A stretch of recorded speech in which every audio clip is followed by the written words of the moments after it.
See if it's actually working. Or if it's cancelled everyone and kicked everyone out. I also need to change the name of the game. Dagon.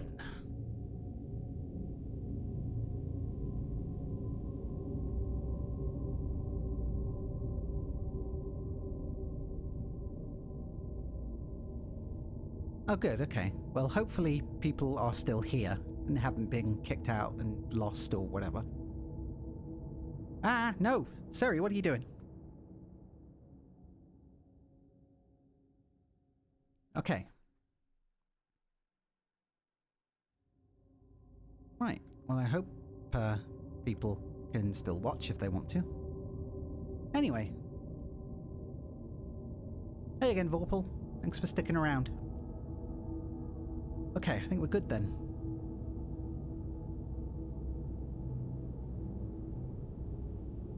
I think we're good.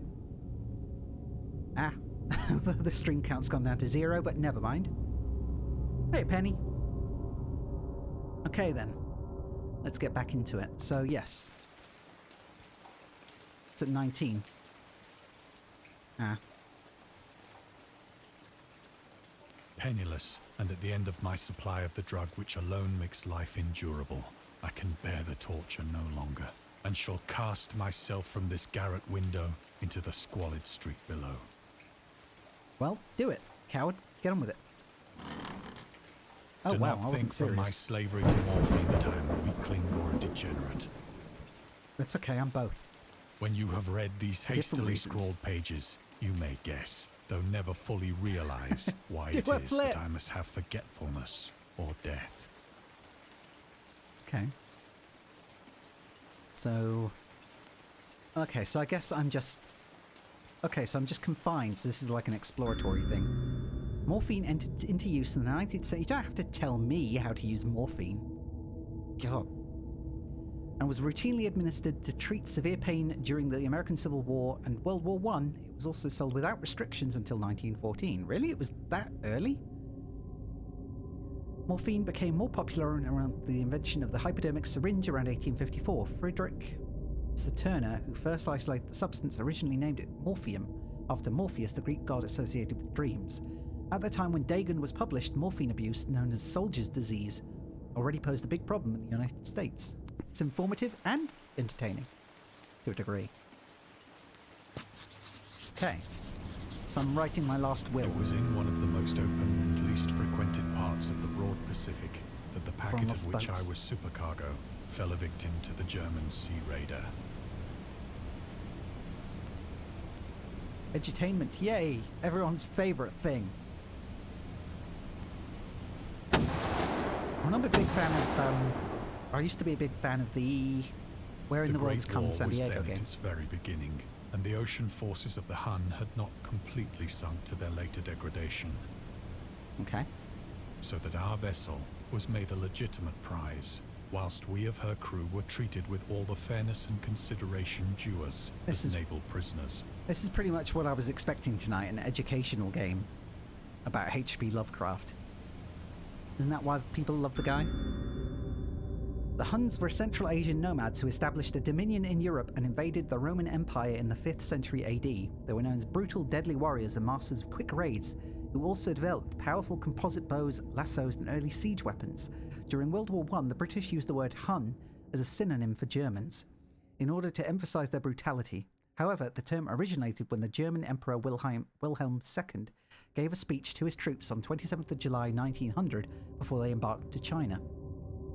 Should you encounter the enemy, you will be defeated. No quarter will be given. Prisoners will not be taken. Whoever falls into your hands is forfeited.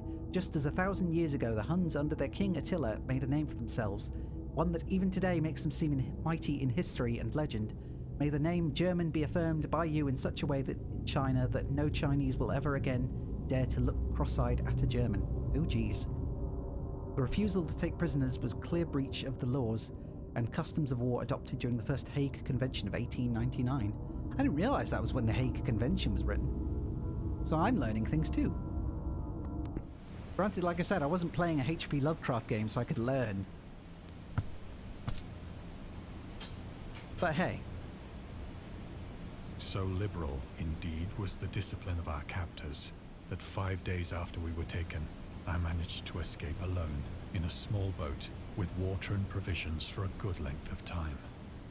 Yeah, it's it's definitely teaching me things that I wasn't expecting to learn in a game about H.P. Lovecraft. Inspired by him. I'm not sure whether to be amused or disappointed that I'm learning so much. I was expecting there to be a lot more fish When I finally people. found myself adrift and free, I had but little idea of my surroundings. Never a competent navigator, I could only guess vaguely by the sun and stars that I was somewhat south of the equator. He and I have that in common. I can't read maps. Bemused, perchance? Yes. Yes, that is an excellent descriptor. Of the longitude, I knew nothing, and no island or coastline was in sight. Okay. So no island or coastline, just the moon. That's all we're following now. The weather kept fair, and for uncounted days I drifted aimlessly beneath the scorching sun, waiting either for some passing ship or to be cast on the shores of some habitable land. I wonder how many people who get lost at sea actually do just get rescued by passing ships. Or how often they do actually find their way to land. Like after just floating in the middle of the ocean for ages. Because I always figured if you stayed in the middle of the ocean, you would just float in the middle of the ocean and always get swept back to the same point.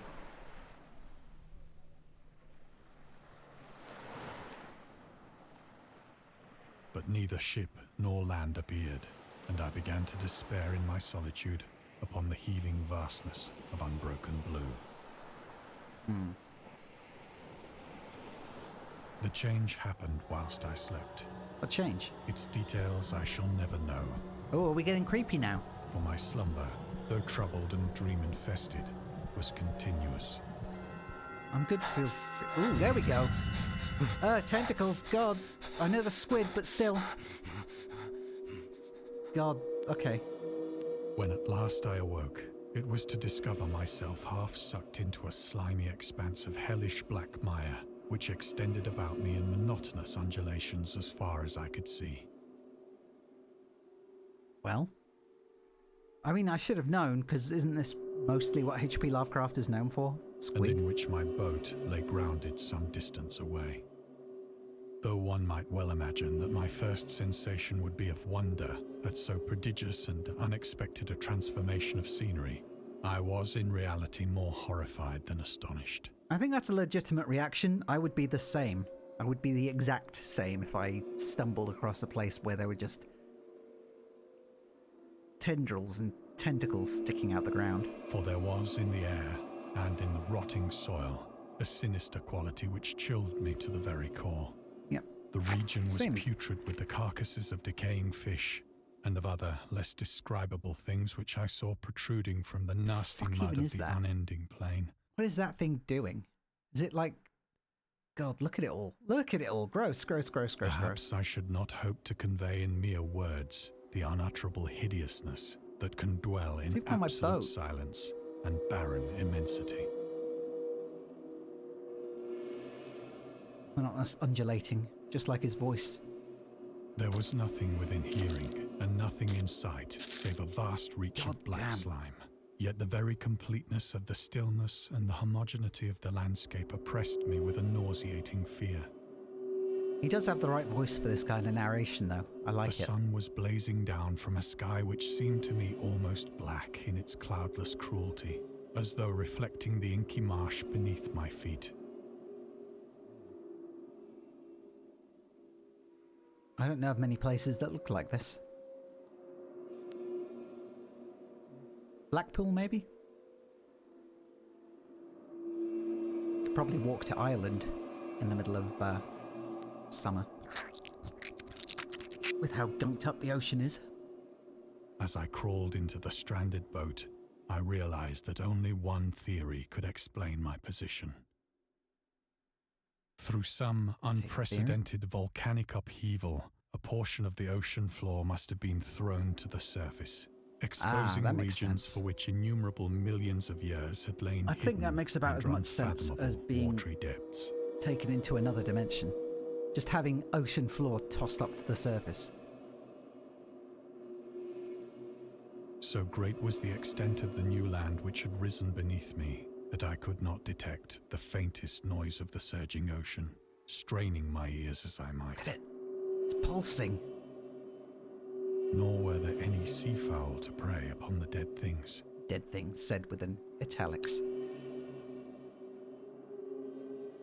God, gross, gross, gross, gross, gross.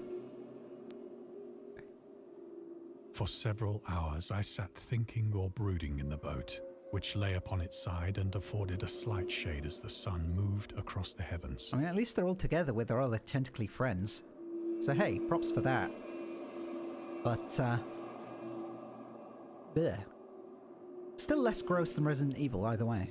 As the day progressed, the ground lost some of its stickiness and seemed likely to dry sufficiently for travelling purposes in a short time. My favourite type of floor, sticky. That night I slept but little, and the next day I made for myself a pack containing food and water, preparatory to an overland journey in search of the vanished sea and possible rescue. Okay, so out of all the food that he had and didn't use, he made himself another pack. So he took the pack, unpacked it, and made a new pack. On the third morning, I found the soil dry enough to walk upon with ease. Had everything died? Had everything else died? The odour of the fish was maddening, but I was too much concerned with graver things to mind so slight an evil, and set out boldly for an unknown goal. Okay. Admittedly, this is less interactive than I thought it would be. But at the same time, it's kind of chill. I forged steadily westward, guided by a faraway hummock which rose higher than any other elevation on the rolling desert. Whey! Look at that! Holy crap!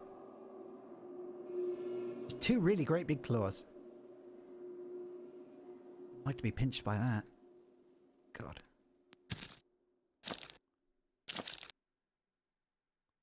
Hey! Okay, now it's getting worse. That looks like crap, what's it called? Yeah, yeah, it is. I mean, I'm not against it, but also again, I was hoping for something a little bit more. I encamped, and on the following day still travelled toward the hummock. I don't even know anymore. That object seemed scarcely nearer than when I had first espied it.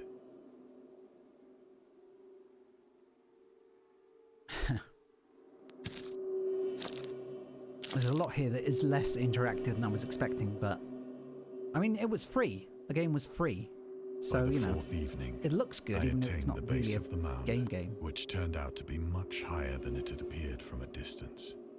It's very high, and there's a little dragon sleeping over there. An intervening valley setting it out in sharper relief from the general surface. Too weary to ascend, I slept in the shadow of the hill. I know not why my dreams were so wild that night. Yeah, it's really well made. It's just a shame that it's not quite...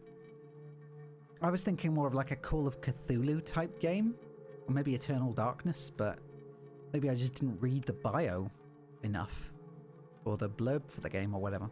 But ere the waning and fantastically gibbous moon had risen far above the eastern plain. I actually have a horror visual novel that I could play that I think would have been more entertaining at this point. But I didn't want to do a reading, a visual novel. I was awake in a cold perspiration, determined to sleep no more. Such visions as I had experienced were too much for me to endure again. And in the glow of the moon I saw how unwise I had been to travel by day. Without the glare of the parching sun, my journey would have cost me less energy.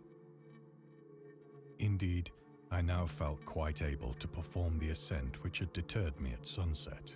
Climbing in the dark sounds like a great idea. I started for the crest of the eminence. So how did this guy go from jumping out of a window to writing this story? Yeah, that is pretty much it. I mean, it is pretty good for what it is, but... I have said that the unbroken monotony of the rolling plain was a source of vague horror to me. Yes, you did. But I think my horror was greater when I gained the summit of the mound and looked down the other side into an immeasurable pit or canyon, What was in the canyon? whose black recesses the moon had not yet soared high enough to illumine. Oh, was that just the pit? Bloody hell. I felt myself on the edge of the world, Dude's a flat earther. peering over the rim into Now we a know this is where the fathomless ice chaos wall is of found. eternal night. Through my terror ran Wake up, sheeple. curious We found reminiscences it. of Paradise Lost This man knew the truth. and of Satan's hideous climb through the unfashioned realms of darkness. As the moon climbed higher in the sky, I began to see that the slopes of the valley were not quite I was so hoping he'd walk a little bit perpendicular further as I towards had them so I could imagined. actually look down, but hey. There we Ledges go. and outcroppings of rock afforded fairly easy footholds for a descent, Okay, now we're going. whilst after a drop of only a few hundred feet, the declivity became very gradual. Gradual.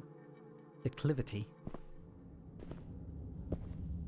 Made the best 2017 to current. Urged on by an impulse which I cannot definitely Definitely an analyze, abyssal, right? I scrambled with difficulty down the rocks and stood on the gentler slope beneath, gazing into the Stygian deeps, where no Well, we said the light game was had pretty, yet penetrated. but I'm not seeing a lot anymore. All at once, my attention was captured by a vast and singular There we go. object on the opposite slope, Wait, which rose that? steeply about 100 yards ahead of me.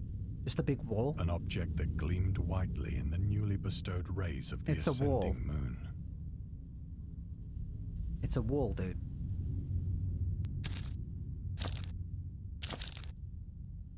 It's a very flat surface. That it was merely a gigantic piece of stone, I soon assured myself. Uh-huh. But I was conscious of a distinct impression that its Oh. Its contour and position were not altogether the work of nature. a closer scrutiny filled me with sensations I cannot express. You watch, he's going to find a hole in it and then try and fit himself into it. For despite its enormous magnitude and its position in an abyss which had yawned at the bottom of the sea since the world was young, I perceived beyond a doubt that the strange object was a well-shaped monolith, whose massive bulk had known the workmanship and perhaps the worship of living and thinking creatures. Dazed and frightened, yet not without a certain thrill of the scientist's or archaeologist's delight, I examined my surroundings more closely. Uh-huh. I'd be lying if I said this was what I expected.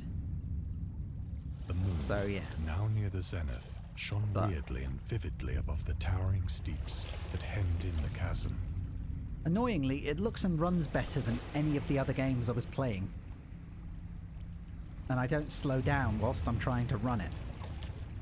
And revealed the fact that a far-flung body of water flowed at the bottom, winding out of sight in both directions and almost lapping my feet as I stood on the slope. Across the chasm, the wavelets washed the base of the cyclopean monolith, on whose surface I could now trace both inscriptions and crude sculptures. So can we just write the word penis on it? No? Just me? Okay. The writing was in a system of hieroglyphics unknown to me and unlike anything I'd ever It's a bunch seen of in fish. books, consisting for the most part of conventionalized aquatic symbols such as fishes, bet the other ones eels, was like that. octopi, Just hear crustaceans, Cthulhu going, mollusks, "Grr." whales, and the like. Wait, Cthulhu, and what was the goat one? Several characters obviously Those are the only two that I know. marine things which are unknown to the modern world, but whose decomposing forms I had observed on the ocean-risen plain. Oh, look, there he is. There's the boy. It was the pictorial carving, however, that did most to hold me spellbound. I misheard that as pectorial. So now I'm just imagining Cthulhu with a great big muscular body and great big pecs. Plainly visible across the intervening water, on account of their enormous size, were an array of bas-reliefs whose subjects would have excited the envy of a Doré. I mean, it depends on who's, you know, it depends on the drawing. He doesn't always look like a great big pecs dude. But hey, I wouldn't be complaining if he did. I think that these things were supposed to depict men. At least Yes. a certain sort of men. What were they called in the story? The villagers of Hemsworth? No. Oh, what was that story called? I don't remember. Though the creatures were shown disporting like fishes in the waters of some marine grotto. Yeah. Or paying homage at some monolithic shrine, which appeared to be under the waves as well. Of their faces and forms I dare not speak in detail. But you can see For them. the mere remembrance makes me grow faint. Oh, it's too much Grotesque shocking for beyond him. the imagination of a Poe or a Bulwer. They were damnably human in general outline, despite webbed hands and feet, shockingly wide and flabby lips. I mean, okay, if I met anyone that looked like this, I'd probably be a little spooked too. You know, momentarily, but to say that it made him faint, or if he saw them or recounted them, they'd make him faint. Jeez, dude. Glassy, bulging eyes, and other features less pleasant to recall. Less of a wuss, please. Curiously enough, they seem to have been chiseled badly out of proportion with their scenic background. For one of the creatures was shown in the act of killing a whale, represented as but little larger than himself. Ah, that's the secret. He's always bigger.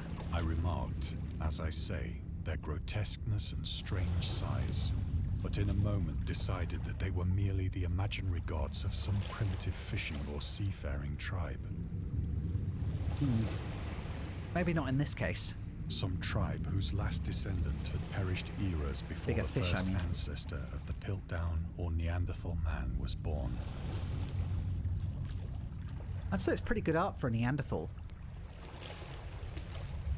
Awestruck at this unexpected glimpse into a past beyond the conception of the most daring anthropologist, I stood musing whilst the moon cast queer reflections on the silent channel before me. Then, suddenly, I saw it. What do you see? I can't look around. With only a slight Ooh. churning to mark its rise to the surface, the thing slid into view above the dark waters. Come on. Bring the spoops. Loathsome, it darted like a stupendous monster of nightmares to the monolith, It's still not Cthulhu. about which it It's just a flung big its bite. gigantic scaly arms, while it bowed its hideous head and gave vent to certain measured sounds. And now he's going to take the big pillar away. I think I went mad then. Didn't sound like you had My much left. frantic ascent of the slope and cliff, and of my delirious journey back to the stranded boat, I remember little. So I wonder if that's all you have to do to end up in Cthulhu land. It's just be stranded in the middle of the ocean for too long and run out of drinking water. I believe I sang a great deal and laughed oddly when I was unable to sing. That's just a sign of insanity, my dude. It's not really, you know, difficult to recognize. You've generated a few I have issues. indistinct recollections of a great storm sometime high stress. after I reached the boat. At any rate, I know that I heard pearls of thunder and other tones which nature utters only in her wildest moods.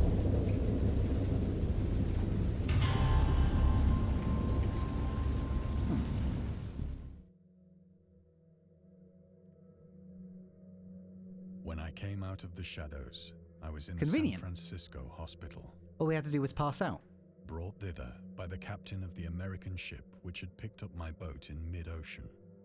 In my delirium, I had said much, but found that my words had been given scant attention. Of any land upheaval in the Pacific, my rescuers knew nothing, nor did I deem it necessary to insist upon a thing which I knew they could not believe. Instead, he spends the rest of his life trying to convince other people of that same whole thing. Sadness.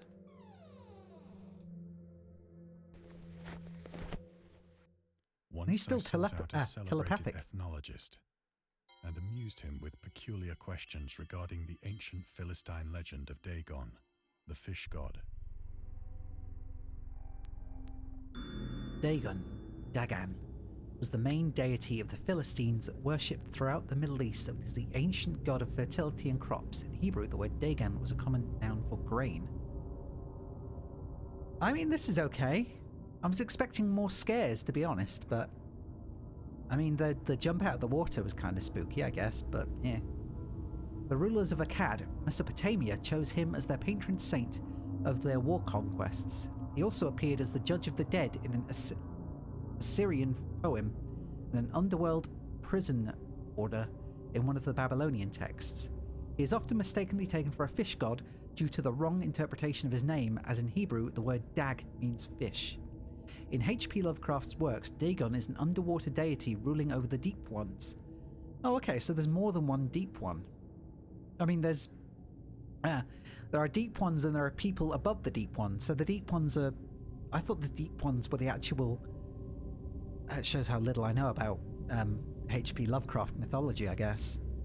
I thought the deep ones were just the gods themselves. But are the deep ones just a race of fish people, then? A humanoid race with fish traits that resides in the oceans, I guess so. He is worshipped by a secret cult called the Esoteric Order of Dagon. I'm probably not even pronouncing that correctly.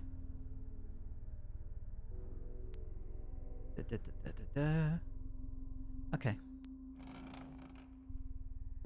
I'm not sure how long this is either. But soon perceiving that he was hopelessly conventional, But I am curious, I guess. did not press my inquiries.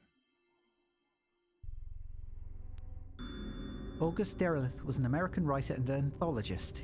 He also befriended Lovecraft and published many of his works through his company, Arkham House. Oh, hey! So that's where Arkham House came from. Although he greatly contributed to the popularization of the author's work after his death, he is surrounded by numerous controversies. One of his most questionable decisions involved introducing the good versus evil doctrine. Derleth was a devout Catholic to the Cthulhu mythos, which contrasted with Lovecraft's view of the world and his approach to cosmic horror. As a result, the author's works are often misunderstood and misrepresented in today's culture. So I knew about that. I also knew that Lovecraft wasn't happy with most of what he wrote because it was pulp fiction stuff that he wrote to get into magazines for the sake of making money when he couldn't publish his more serious works. It is also worth noting that Lovecraft was never really interested in creating a mythology, and the term Cthulhu mythos was coined by Derleth after the author left the mortal plane. Yeah, see? I didn't realize it was the publisher that did it though, the publisher, because he owned Arkham House, I guess. I didn't realize he was the one responsible for calling it the Cthulhu mythos. Sounds like a bit of a bastard, to be honest. But how did the introduction of Christianity and Catholicism actually make things worse then? How did that actually... So I don't understand that bit. I don't think that was explained very well. I don't even remember there being any Catholicism in the Lovecraft stuff. Ever. But I might just not have read enough of it.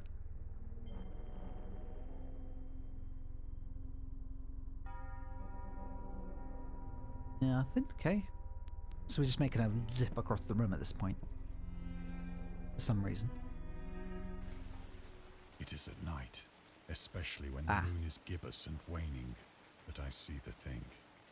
I tried morphine, but the drug has given only transient surcease, and has drawn me into its clutches as a hopeless slave. Just quit, bro. Forehead.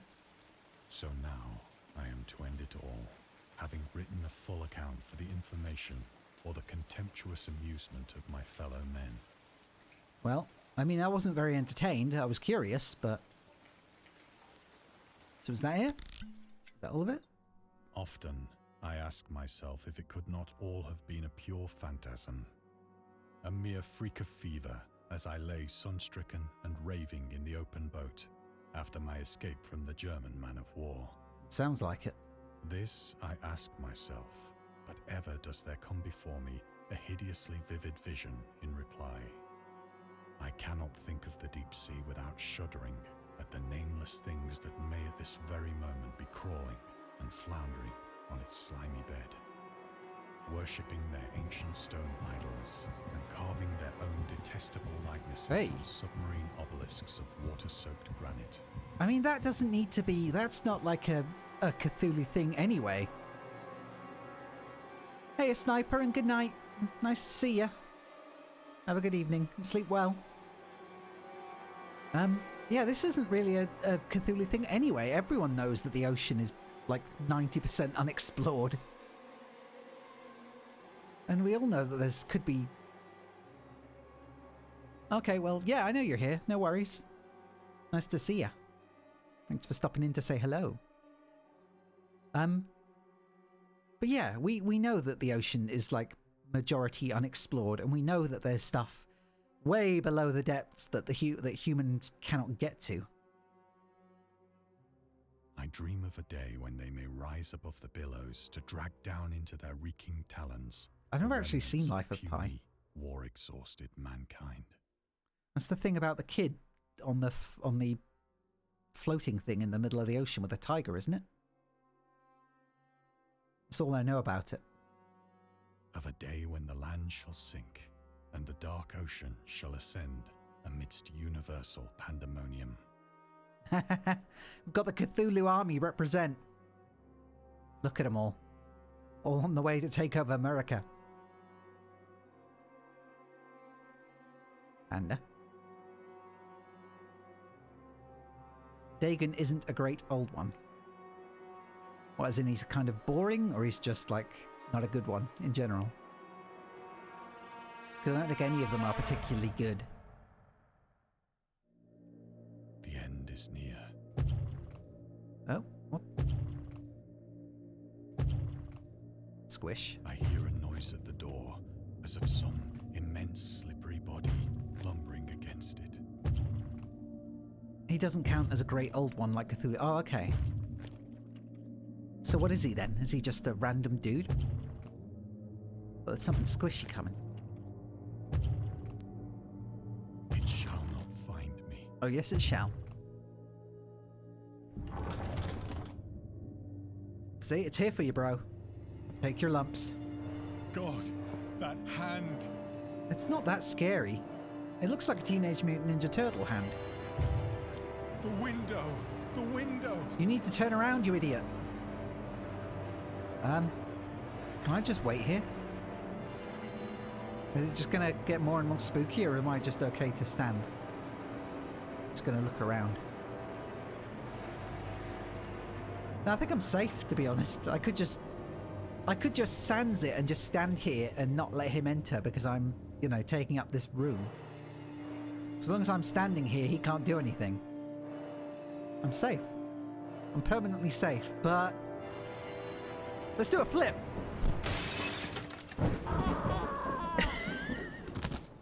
I think we did it, guys. Yay, okay. Appreciate if you took a moment to rate Dagon and check out our other games and DLCs. Cool. I don't know what the other DLCs are, though. Eldritch Box is... It's an ebook and narration stuff. And the Little Glass Box is not released yet. But hey. It's pretty. It's a nice logo. But I'm still not a fan of tentacles. Okay, well. Annoyingly,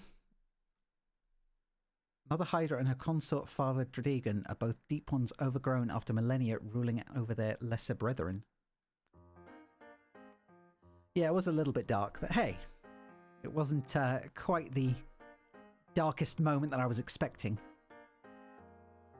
It was still pretty cool though, and the as a whole, although it was more educational than I was expecting, and also less active than I was expecting, it was still, yeah, he did say that he was going to jump out the window right at the beginning, so that wasn't exactly a hidden, that wasn't exactly a secret. It's exactly what we were waiting for at the end. I just hope he actually did that flip on the way down.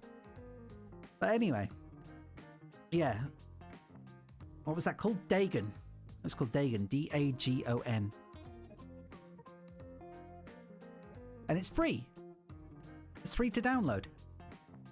There's an item pack you can buy that's like, you know, ebooks and stuff like that, but that's it. It's free. I know. Well, we could have done a flip. You don't know. Maybe in his panic, he spiraled around just a bit. You know, just to flail and do all sorts of like woo bits.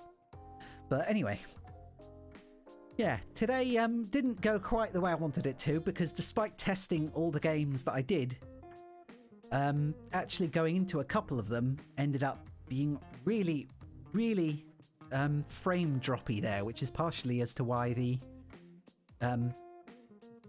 it's why the chat response time was so slow. Oh, well, I appreciate it, Angst. Thank you. But I still would like to be able to play games on stream. Oh. Well, thank you both. For the hair. Yeah, it is pretty rad, isn't it? Yeah, Jay did an excellent job with my hair. I'm a big fan. But the hair was custom. There was hair on the original model that they edited, but it didn't work as well as was hoping, so they just went and made brand new hair, and I think it looks even better. Anyway, but yeah, it still would have been nice to actually have games that I played that could have worked, because I like being able to comment on the games and enjoy the games and play them, but it's always so much better streaming when you have people to talk to, so thank you for that. It's always much nicer having you guys here to talk to, rather than just talking to the game. And it's just a lot more fun that way. So thank you. And aside from that, I don't think I'm going to go to bed yet, but I am going to, I haven't even eaten tonight, so I'm going to go do that first. But yeah, I'm going to leave it there, I think. A little bit earlier than expected. Alright then. Thank you guys very much for being here with me. And yeah, I will nourish myself. Virtual pizza. No, it's leftover pizza from yesterday, which I'm looking forward to because it's super spicy. But anyway, yeah.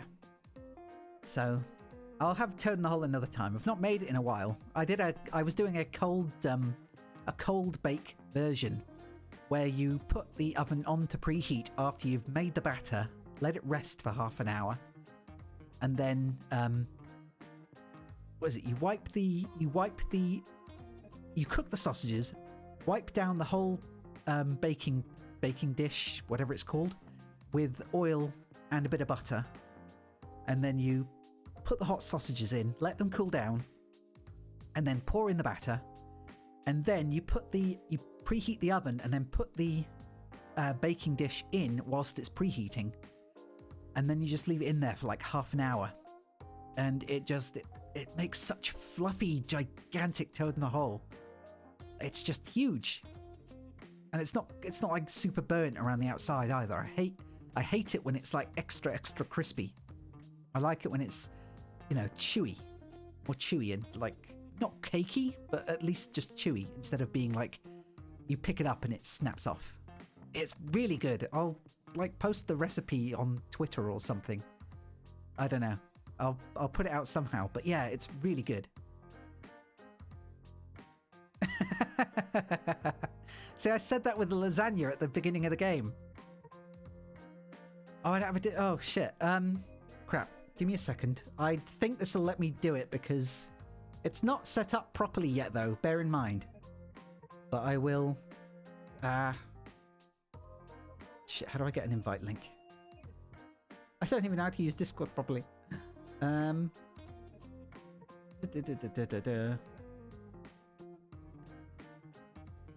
we go. Okay. I say bear in mind a lot, but yeah, so that's the Discord link for now. But it's not very well set up yet. I'm still working on it. Me and Uni both. Anyway, yeah, I'll post it in there. But anyway, yeah, thank you guys very much for coming along. Thank you for sticking around with me. And yeah, thank you for being here. It's been much appreciated. So I hope you all have a wonderful night and a very good evening, and sleep well when you do. So good night for now, everyone. Goodbye. Goodbye. Bye. Ah. Transition. Bye.